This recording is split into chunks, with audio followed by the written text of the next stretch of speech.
This episode of Rick and Rick Rule the World is brought to you by Taskin, the first name in premium quality travel gear, with slim, stylish gear like the Taskin Edge professional laptop backpack for business and travel. Save 30% on your next purchase when you use promo code RNR Take 30 at TaskinSF.com.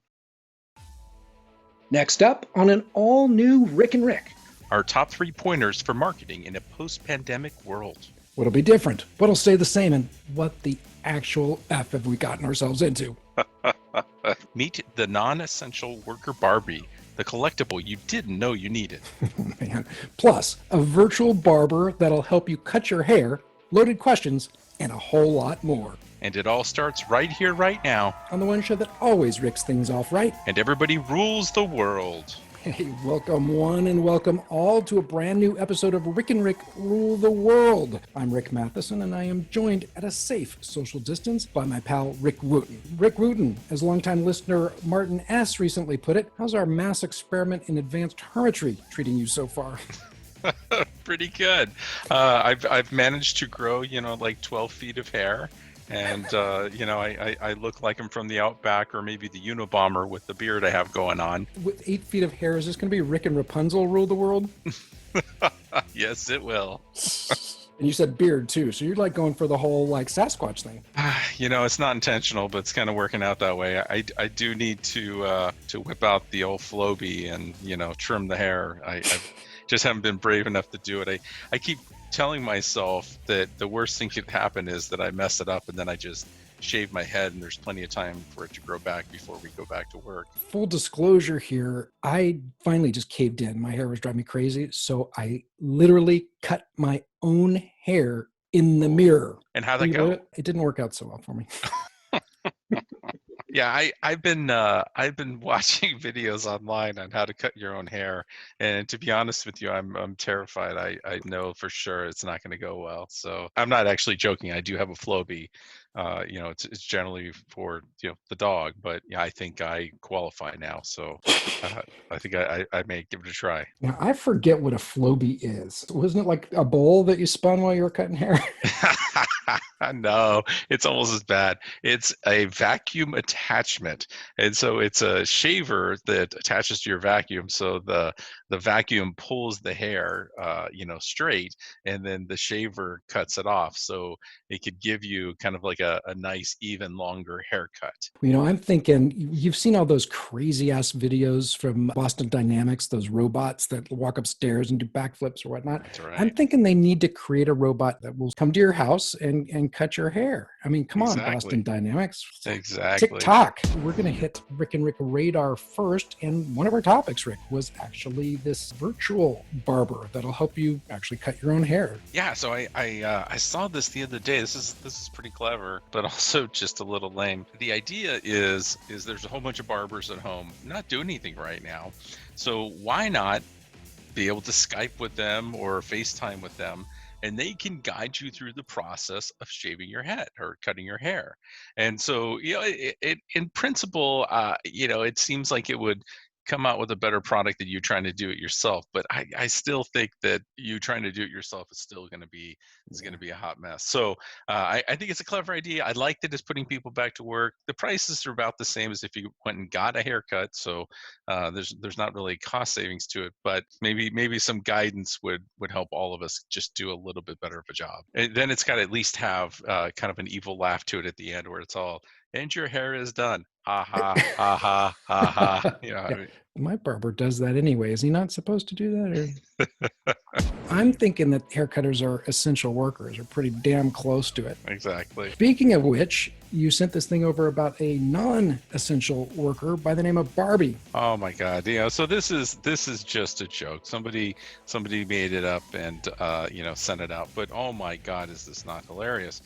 Somebody created a non-essential worker Barbie, a Barbie with a completely undone hair. You can pretty much see the roots.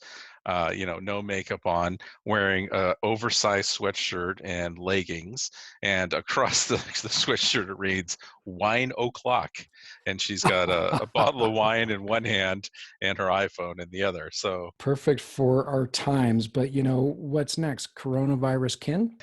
exactly, it's a funny one, but apparently people are getting jazzed about it. So Mattel better listen up and go make it. If she's got to live through these shelter in place orders, I think she's going to need to get an upgrade on the dream house. I think she's going to need a little bit more space. Exactly. When we come back, it is time for the good, the bad, and the marketing, including each of our top 3 pointers on marketing during and most especially post-pandemic. So don't go anywhere. Hey, Rick and Rick Nation, don't forget to check out our website at rickandrick.com. It's double the Rick in just one click at rickandrick.com. And we are back. Rick and Rick rule the world here with Rick Matheson and Rick Wooten. In this segment, we wanted to kind of take a pulse check on our views about marketing in this new world that we live in, preoccupied with COVID-19. This is, in fact, a moving target. There's lots about the virus we don't know about yet, and a lot of what I'm sure we'll talk about today depends on how long this lasts. My number 3 really would be to recognize that the coronavirus didn't change things in marketing. It really just accelerated them. So the shift to digital, that was obviously happening before, but now it's accelerated. Even mom and pop stores are going to need to find ways to interact with folks in digital. That is no different than it was before. It's just now it's mandatory. And so it's going to force everybody to move a little faster toward it. Things like digital advertising and marketing, social media and mobile, those things can make or break a brand now. It's a golden opportunity to have a little bit more interaction with consumers. And if you can give them really compelling experiences built around your brand, you damn well should be doing it right now, because the brands that do are going to be really well positioned on the other side of this. So my number 3 was actually pretty related to this, and I do agree with you that we are seeing a shift already of a lot of companies moving to digital and moving very rapidly, which is good. We needed to see this. We need to see it in large organizations, but we also needed to see it in the corner shops and mom and pop shops and stuff like that. We've seen that a lot of places, have shut their doors, and they're either taking phone orders and meeting you at the door, or they're selling online as quickly as they can. There's a lot of companies that have popped up to help them do it, and all this is really good. What that means, though, is that there is a lot more advertising online right now. And that is going to continue for the foreseeable future, which means that, KPIs are probably going to tank because we have huge amounts of competition. I made the mistake recently of searching for a washable mask, a cloth mask that I could wear when I go out and shop and stuff like that. And I counted the other day in the course of, like 10 scrolls, there was 8 different companies that were trying to market me masks. And so that is just one example, but as a marketer, I'm already seeing this. Our first couple webinars we did post COVID, we had huge attendance, in fact above our normal attendance. But then once you start getting a few weeks later, now we're seeing numbers start to dip below what they were beforehand, which means that there's a certain amount of fatigue, and there's a certain amount of crowdedness, and there's just too much noise in the system right now. And so I think as we continue out the other side of this, that's not going to slow down. And in fact, as we start to recover, people are going to start feeling more comfortable dumping more money into it, and we're going to see even more competition, and we're going to see KPIs really continue to be pressured. And so those companies that you talked about, where they're coming out with something very creative, and they're really standing out, or they're really sharply focused on the customer needs and how to solve their problem, those are the ones that are going to cut through the noise. Those are the ones that are going to still perform in this really crowded market we're about to have. It'll be interesting to see which categories really are able to adapt and be agile enough to navigate this strange space. My number two is it's not just how you market, it's what you market. All of these trends toward online ordering, home delivery, and so forth are now front and center. The big brands have the capital to kind of weather this, but the smaller brands have the ability to ramp up into the digital space and compete with those larger brands, but do it in a way that's going to be more meaningful for their local communities in a way these big brands can't. I think even for the smallest mom and pop stores and restaurants and things like that, it's going to be about two things. We talked about BOPIS before, buy online, pick up at store. Well, I think it's about buy online, pick up at curbside, or even better, buy online, deliver door to door. I think that those are going to have major resonance with consumers that I think is going to last. Frankly, I think that smaller stores, brands should really kind of revisit their physical spaces and think about their stores as something slightly different. Grocery stores are really all stores in some ways. I think they need to be built so that they can be distribution centers that make it easy for folks to order whatever they want online and have it home delivered. I think that that's something that's going to stay with us for companies. It allows them to do really what Amazon's kind of doing with Whole Foods is it's really building that the delivery network. So be thinking about what that means. I keep thinking about pizza parlors just because they've already done this. It's already been happening. Domino's and others really, they've got a smooth operation that is digital focused. You order online, how are you going to order it? Freaking dash buttons or send a text and use your Slack to order food from Domino's. And they've got them spaced so that they can deliver to you very quickly. And I think other categories are going to have to look at that. We talked about haircuts earlier. That whole category is going to go through some weird ass times. Going to your barber is going to seem a lot more like going to the dentist than it ever did before. You're going to be seeing heavy disinfectants between customers, barbers who are wearing face masks and gloves. That's going to be a very different experience until there's a vaccine. And then for larger brands, national brands, international brands, their challenges, they've already got the digital stuff down, but I think now the smaller, more local or regional brands are going to give them a run for the money. It's all good points. I think about this quite a bit, all the changes that we're going to see. You mentioned the barber, which, obviously is near and dear to me right now, but, there's just so many things. Like I was reflecting on the things that I hope I don't have to miss, that I think I'll end up missing once we're done with this. Like going to the movie theater. Yeah. I love going to the movie theater. There's something about seeing it on the big screen, having the red vines and, the Coke, cherry Coke in my hand and watching a movie with other people that you don't get necessarily, no matter how big of a screen you have at home. Yeah. Another one like that is concerts. I love going to concerts. Yeah. But, how comfortable are we going to feel going and hanging out with 10, 20, 30, 45, 50,000 people? It's hard to see us having concerts again for a period of time. And, hopefully we'll find a way to adapt to that. But I don't know how you do a concert at home. And then the one that's, a little emotional is the idea of a handshake or a hug to connect with people. You haven't seen a friend in a while. You haven't seen your family. You haven't seen, whatever coworker. That kind of bonding, that could go away as well, which kind of leads me into my number two, which is just big events in general. So as a marketer, we plan these big events. You and I have both spent a ton of time at things like CES or NAB or all these E3, all these different shows, South by Southwest. These things are going to go away for a period of time, and some of them may not come back. Right. I mean, there's a financial aspect to these, and losing a year, losing a big piece of time may put the event to an end. And so I think as a marketer, there's a lot that we have to do to adapt to that. So top level lead generation, top of the funnel, very much awareness. What are we going to do instead of that? And we talked about this a little bit ago. So a lot of people are going to digital, which means they're trying out these virtual events. IBM has IBM Think coming up, and it's going to be a big virtual event. They're talking about taking the AWS reInvent and moving that into a digital event.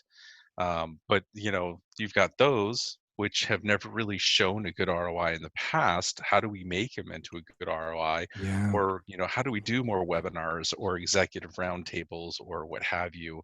How do we do that shift? And I think this is a challenge for a lot of marketing people who have, for so long depended on trade shows and events and dinners and things like that to drive leads and everything else and Yeah. brand. Space. You and I have been talking about AR and VR for 10 Yeah. years. This may be the place where it takes off. You could potentially create a shared space in a virtual world. It's obviously not going to be 30,000 people all in the same place, for the same weekend. Nothing's going to beat that. Yeah. But if you can find a way to give folks some semblance of that, hopefully have a whole new platform. But here's a crazy idea, right?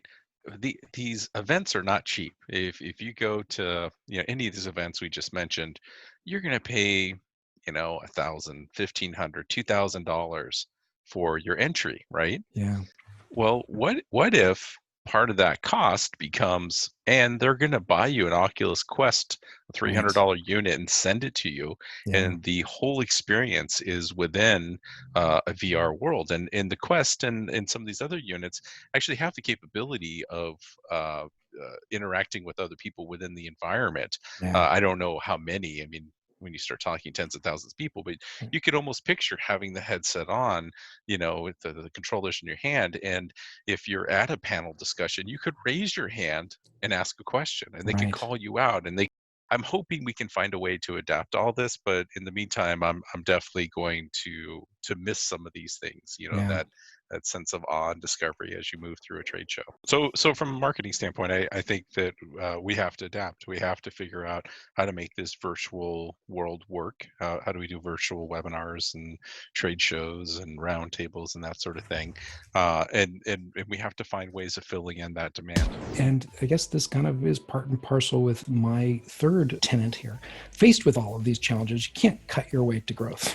The temptation is going to be, and you're seeing it already, to cut marketing spend. It always is during down times, but that's not saying that's the smart move. Sometimes it is a necessity, but really it's the time to double down, because suddenly you don't have as much competitors in the space, that maybe they aren't spending as much money. In Chinese, the word for crisis is two symbols, one for danger and one for opportunity. And this period shouldn't be a how do we survive this necessarily, or not just that. It needs to be how do we thrive here and really come out of this really strong. And I think the businesses that show up, stand out, do good for consumers, and go big during this tough time are going to be the ones that are the leaders in their categories when we pull out of this. I agree with all that. For my third tenet, I want to come back to something we said a minute ago, and that the handshake deal is no more. It's not something that is going to be how deals are done. We're not going to go from a marketing standpoint. The goal isn't to get one executive and another executive in a B2B deal at a dinner together where they can wine and dine and do a handshake and then to do the deal at the end. Instead, the deals that we're doing are going to move more and more progressively to the digital world. And we can already see this, like it's happening so fast right now. Every car company right now has gone hyper focused on doing online transactions and having the car delivered to your house. And people are buying cars sight unseen. Never drove it, never looked at it, never smelled it, never sat in it. It just shows up at their doorstep. And of course, they have return policy and stuff like that, but it's not something that's been commonplace in the past. Houses are being bought in much the same way. And so I think in business, we're going to see this change. And as a marketer, that means we need to adapt to that cycle and figure out how to smooth the transition between the advertising and things that we do, and then actually that buying process to set the expectation, to set the the cadence, so that it's a smooth transition. It feels comfortable and familiar somehow to the audience, and that's going to be interesting. And like I said, we're already seeing this now, even with IT purchases. They're moving almost purely digital. And I think that's going to get faster and faster. And in fact, we were joking about this at work the other day, and it's not completely a joke. We're thinking about experimenting with this, but it's the idea of trying to create that virtual counterpoint to that executive dinner. And so maybe it's the executive from company A and the executive from company B sitting at, in front of a computer with a Grubhub delivery of food, and create that idea of that virtual dinner date Yeah. between the two. In fact, I'm gonna bet we're gonna see a lot of relationships, new relationships start out this way, where they are social distancing. So maybe their first date ends up being, hey, I delivered you a Grubhub. You open yours, I'll open mine, and we'll sit down and eat together. And so, in business, it's going to be the same thing. I think there's lots of new innovations that might not have occurred if this hadn't happened, or might have occurred much farther downstream. Opportunity, identify those things. There's going to be some good stuff that comes out of this and that we'll like better than what was before. Hopefully we're putting that. So I've had a couple of crazy experiences over this whole shutdown thing. Two people that I work with have actually had children during this time frame. Wow. So that kind of brings up a whole new world of how do you introduce your baby to people. And, Yeah. and clearly you don't physically, so you do it digitally, you do it through video, you do it through WebEx, you do it through and the soundtrack of Lion King in the background. That's right. All right. Well, that was really, really thought-provoking. So we'll have to continue this conversation in upcoming episodes. Until next time, this is Rick Matheson. And this is Rick Wood. Inviting you to join us next time for the one show where everybody's name is Rick. And everybody rules the world.